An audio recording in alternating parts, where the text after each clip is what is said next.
guy, go on a little jolly, and call Solomon from wherever I wake up in a week. How about you see him right now, and we go flying again if you even look like you'll fail a piss test at any point on this shoot.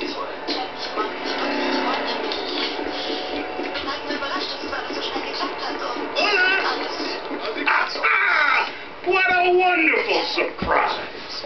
Anton, my boy, you're an artist, I know that. And this story is the best kind of art. A simplistic, cliche-ridden pile of dross that you will turn into magic. Get a grip. I love ya. So, Solomon, Milton here has a little something he wants to say to you. Say it. I just want to say that I'm sorry for any misunderstanding, sir.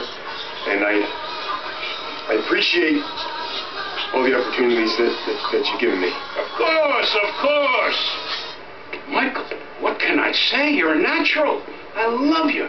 You're too kind. No, I mean it. I don't mean to presume. But would it be okay if I gave you a shout?